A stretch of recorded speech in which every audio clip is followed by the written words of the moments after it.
जय गुरुदेव. बघा आज इकडे झूम कर. आज आपला हा पंच अपक्वान्नाचा बेत आहे. हे आहे भेळ.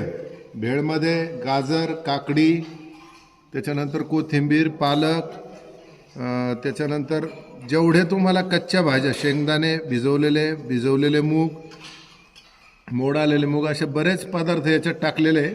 आणि ही कच्ची भेळ बनवलेली आहे. हिला कुठल्याही प्रकारची फोडणी दिलेली नाही. ही आहे कारल्याची टिक्की, दही, शेंगदाण्याचा कूट, थोडंसं तिखट, जिरे मोहरी याची पेस्ट बनवलेली आहे. आणि भेंडीमध्ये आणि कारल्यामध्ये भरलेली आहे कारल्याची टिक्की.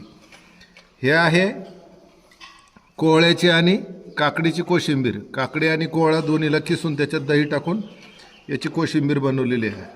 हा आहे गाजर आणि बीटचा मिक्स हलवा. याच्यात थोडा गूळ टाकलेला आहे आणि सर्व प्रकारचे ड्राय फ्रूट्स याच्यात टाकलेले आहे. हा आहे फ्रूट सलाड. याच्यात केळी, पपई, डाळिंब, अननस, पेरू, जेवढे फळं तुमच्याकडे उपलब्ध होतील तेवढे फळं यामध्ये टाकायचे.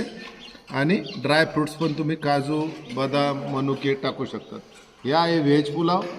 या व्हेज पुलावमध्ये भोपळा दिसतोय, शिमला मिरची दिसते, त्याच्यानंतर गाजर दिसतंय, थोडं बीन्स दिसत आहेत आणि याचा व्हेज पुलाव बनवलेला आहे. अशा प्रकारचा आजचा ध्यानाच्या दिवशीचा स्पेशल मेनू आहे. याला आम्ही अपक्व अन्न असं म्हणतो. जय गुरुदेव.